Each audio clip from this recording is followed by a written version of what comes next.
Ramoji film city उन्नाणू म्हणजेच काय तर एका खास कव्हरेज करता तुमचं रामोजी फिल्म सिटी मध्ये खूप खूप स्वागत आहे. चला तर मग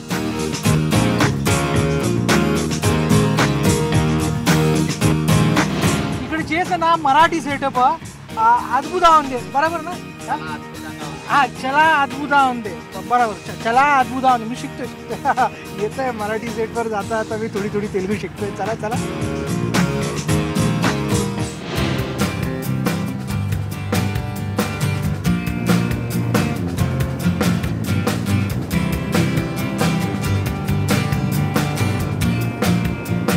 आपणही बऱ्याच दिवसांनी शो टाइम मध्ये रामोजी फिल्म सिटी मध्ये आलेलो आहोत आणि ज्या मराठी चित्रपटाच्या सेटवरती आपण आलेलो आहे त्या चित्रपटातले दोन खास चेहरे म्हणजे आपल्या आवडीचे चेहरे आपण त्यांनाच भेटूयात.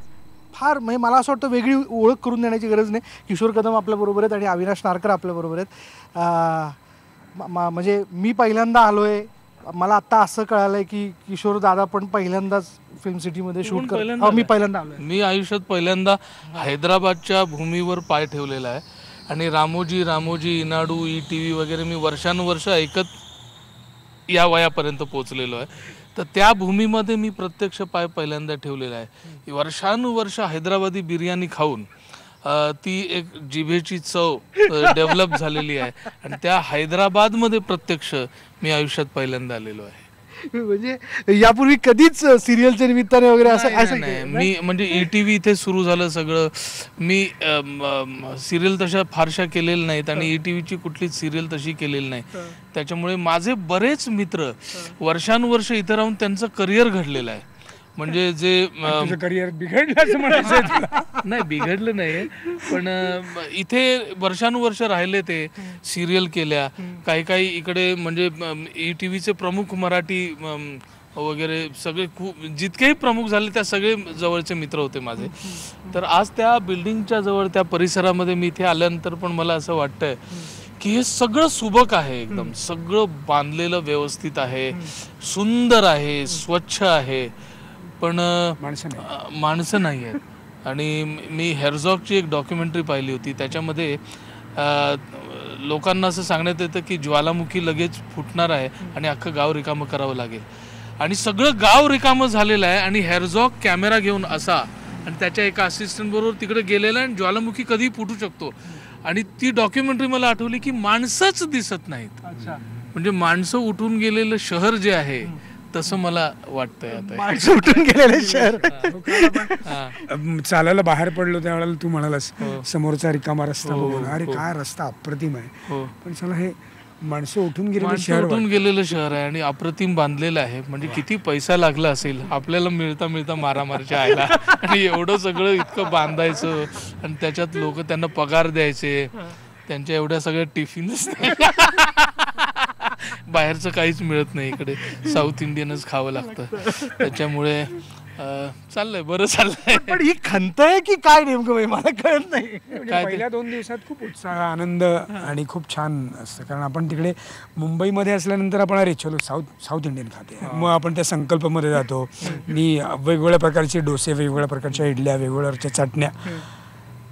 2-3 दिवसानंतर ते कुतूहल आणि तो सगळा उत्साह ओसरतो ना. ह्याला आता चौथा दिवस आहे. हो पण म्हणजे आपण आपल्याला जेव्हा नाश्त्यासाठी लागतं तेव्हा आपण डोसा खातो ना, तेव्हा आपण इडली खातो ना. इथे जेवणामध्ये पण तीच चव आली तर कसं काय होणार ना. निमित्ताला घेऊन आपण बोलूयात.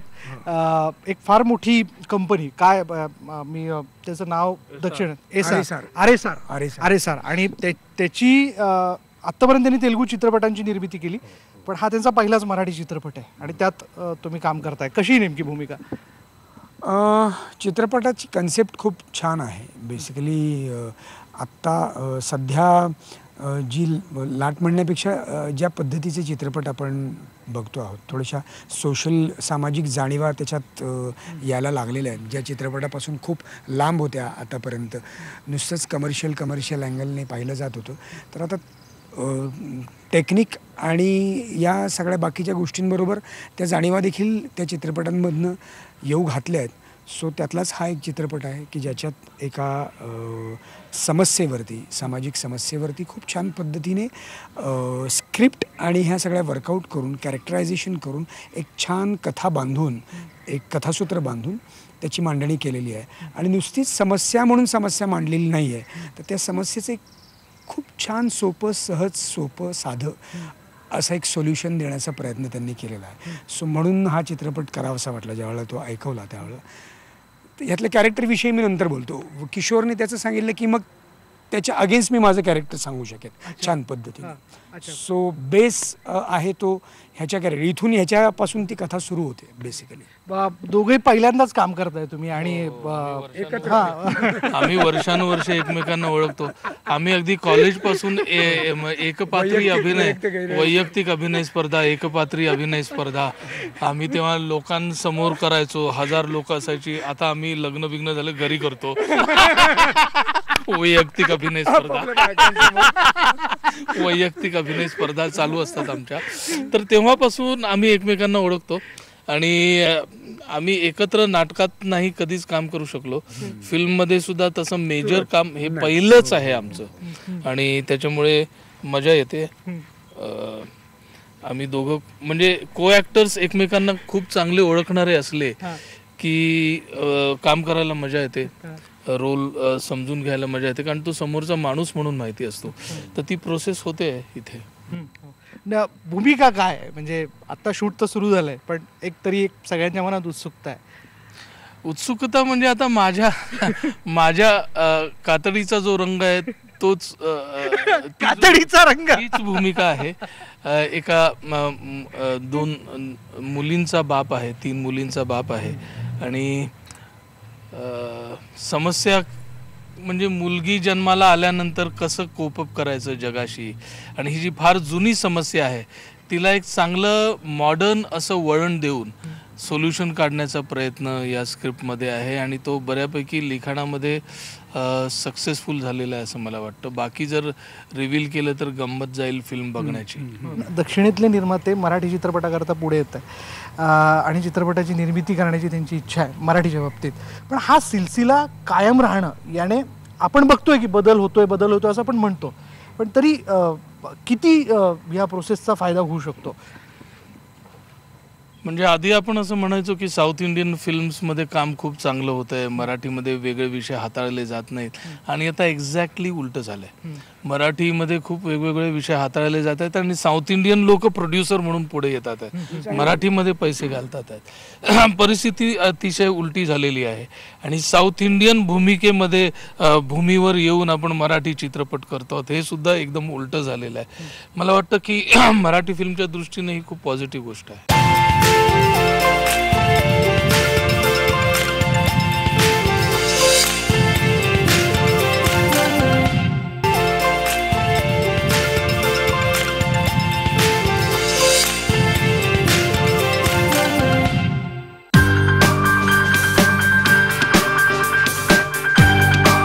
Indian style pav bhaji. ख्वाजा मेरे ख्वाजा. बालूशाही चहामध्ये बुडून ट्राय केलं? अरे मी मस्करी नाही करत आहे, खरंच सांगतोय. आणि काय झालं ना किशोर दादा,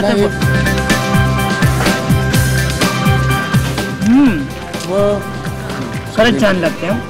2 दिग्गज माणसासोबत आणि हो, मी यांच्यासोबत आधी काम केलेलं आहे किशोर दादांसोबत, पण अभि दादासोबत पहिल्यांदाच, आणि ते पण डायरेक्ट त्यांच्या बायकोचंच कॅरेक्टर, त्यामुळे ते चॅलेंजिंग होतं. मी घाबरलेलेच ॲक्च्युली कसं बोलायचं काय यांच्याशी, कारण आमची केमिस्ट्री नसेल तर ते आउटपुट येणारच नाही ना. पण ही इज व्हेरी जॉली, म्हणजे खूपच अगदीच फ्री आहेत. खूप मजा आली. किशोर दादाबरोबर काम केलेलंच आहे रेतीमध्ये मी, त्यामुळे काही नाही, काही दडपण नव्हतं काम करण्याचं. काही टिप्स मिळाल्या, सूचना मिळाल्या असं? म्हणजे आमचा अजून एकत्र सीन तरी झालेला नाहीये. हा, टिप्स तर नक्कीच मिळतील. हा हो, आणखीन एकमेकांकडनं आम्हाला मिळतील, मलाही तिच्याकडनं मिळतील डेफिनेटली. आणि टिप्स म्हणजे सूचना म्हणतो, टिप्स तर वेगळ्या नाही, तर त्या आपल्याला ऑलवेज वेलकम, काहीच प्रॉब्लेम नाही. त्यामुळे आम्ही फ्लाईटने एकत्र आलो त्याच वेळेला एकतर आम्ही दोघं एकमेकांना तसे ओळखत होतो, काम एकत्र करत नव्हतो. त्यामुळे स्क्रिप्ट वाचल्यानंतर आता ह्याच्यात काय करायचं हे डोक्यात आहे. मग आता फक्त वाट बघतो कधी शूट होते. म्हणजे तुमचा रोल कुठला आहे, याबरोबर तुझी रास कुठली आहे विचार तिचा स्टडी तसा चाललेला असतो. होय खरं राज नाही नाही, मी एक जनरल प्रश्न विचारलेला. हो, कारण बिचारे ते आल्यापासून 2 दिवस बसून होते. पण माझा हो म्हणजे असं खरंच नाही, मी सहज प्रश्न विचारलेला. अवी दादाला विचारलं नाहीये अजून. नाही विचारून घे ना काय हरकत नाही. काय त्याची रास ऑलरेडी माहिती. म्हणजे हे कसं म्हणजे शूटिंग पूर्वीचे ठोकताळे असं काय? नाही नाही, मी सहज विचारलेलं. हा आल्यापासून थोडंसं तिला अस्वस्थ वाटला. अगं म्हटलं त्याचं कॅरेक्टरायझेशन चालू आहे, ते तू चिंता नको करूस. आज ती अस्वस्थता आहे ती त्याची कॅरेक्टरची आहे, की त्याला ते जे घरात प्रॉब्लेम्स आहेत ना ते तो त्या सगळ्या ह्याच्यात शोधण्याचा प्रयत्न करतोय. आणि म्हणून तिथे काय तू म्हणून तिने विचारलं होतं काय तुझी काय राज काय आहे तुझी. पण म्हणजे सगळेच एकमेकांच्या राशीत येत नाही म्हणजे माझ्या राशीला नाही, पण मीच माझ्या राशीला आलो असं मला वाटतं. मी डेडली स्कॉर्पियन आहे, त्याच्यामुळे मी I am very passionate man. Whatever I do it very passionately. त्यामुळे साऊथ इंडियन येऊ किंवा मराठी येऊ, मी पॅशनेटच करतो सगळं. थोडं भाषेबद्दल बोलूयात. इतकी वर्ष तू इथे येतोय, एखादं वाक्य या सगळ्याच्यात म्हणजे जरा थोडी समजली भाषा किंवा यायला लागलाय असं काही? नाही म्हणजे मी प्रयत्न म्हणजे मी आता ज्यावेळेला शॉट देत होतो पहिल्यांदाच, आज पहिलाच दिवस होता आमचा, सो त्यावेळेला रोलिंग ॲक्शन वगैरे इथे सुरू झालं होतं. म्हणजे चलो चलो हां टेक टेक टेक करेंगे वगैरे. आणि तिकडे बाहेर त्यांच्या भाषेत ती मंडळी लाईट बॉईज आणि वगैरे काय काय काय काय बोलत होते. तर हे कोणीच काय बोललं ना,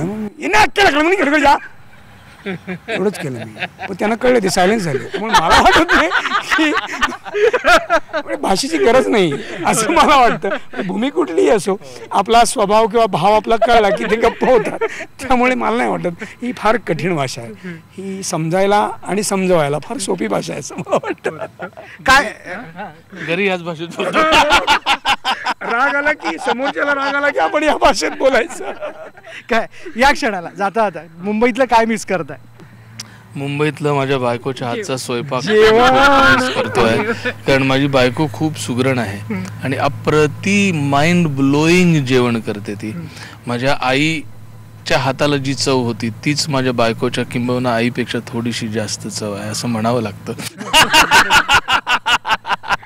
पण ते जेवण मी मिस हे करतो. वाक्य त्या सिरियलमध्ये असं करतात तसं दाखवा प्लीज असं म्हणावं लागतं, असं म्हणावं लागतं, असं म्हणावं लागतं. म्हण ना तू काय तू म्हणतो ना. नाही, मी पण तेच जेवण. बाकी काय, बाकी खूप दिवसांनी घराच्या बाहेर पडायला मिळालं. त्यामुळे घराच्या बाहेर पडायला मिळालं म्हणजे अरे म्हणजे कामाच्या धबाडक्यात मुंबईच्या बाहेर पडायला मिळालं असं मला म्हणायचं होतं. आणि त्यात मग आता किशोर आहे, किशोरच्या जोडीला मी म्हटलं तसं किशोर दाखवणाऱ्या त्या फिल्म्स आहेत, त्याची ती ब्लॅक कॉफी आहे. सो ते सगळं मजा आहे. रश्मी आणि आम्ही येता येता खूप छान धमाल. सो केमिस्ट्री एकंदरीत खूप छान जमलेली आहे. आता काम तिथे उत्तम करायचं आणि मग हैदराबाद जिंदाबाद. आणि मोसमी माझी राज वृषभ म्हणजे मी आता याच्यामुळे झालं. तू काय मिस करते? मी माझ्या हातचं जेवण मिस करते. कारण काय, मी एखादी बायको असल्यामुळे मला असं बोलताना कडे मी नवऱ्याच्या हातचं, मी माझ्या हातचं जेवण मिस करते आणि मुंबई डेफिनेटली मिस करते. क्या बात आहे. तुम्हा तिघांचे खूप खूप धन्यवाद. मजा आली जोरदार. आणि आपण पाहतोय दक्षिणेत मराठीचा हा सगळा सेटअप रंगला आणि आपल्याला एक त्याच्यावरती एक धमाल दिसून येते.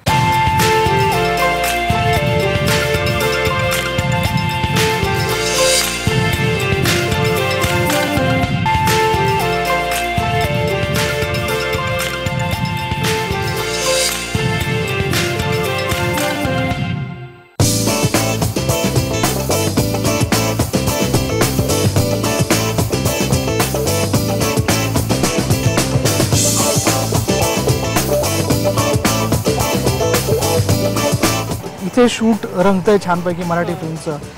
तुझी काय भूमिका आहे यात? मी ह्या मूवीची लीड आहे. माझं कॅरेक्टरचं नाव संस्कृती केलकर आहे. मी एक डॉक्टरचा रोल करते, DNA मॅपिंग हा विषय घेऊन. हो ना. तर खूप छान मूवी आहे आणि कॅरेक्टर्स ही सगळे कलाकार खूप छान प्रकारे प्ले करतात आणि ही माझी पहिली movie so it's very special to me. Yes, मी एक लॅब टेक्निशियन आहे, संस्कृतीची मोठी बहीण आहे, पण बाकी काय ते मी आता तुम्हाला नाही सांगणार. पण खूप छान कॅरेक्टर आहे. म्हणजे सगळ्याच गोष्टी खूप प्रेमळ पण आहे, खूप रागीट पण आहे, खूप पटकन राग येतो तिला. म्हणजे असं की ती जे म्हणेल ती जर गोष्ट नाही झाली तर ती खूप चिडते, मग तिला कोण नाही सांभाळू शकत असं आहे. खूप मस्त आहे आणि कॉस्ट्युम्सवरती पण खूप छान वर्क केलेलं आहे, डिझाईन्स केलेल्या आहेत सगळ्या गोष्टी.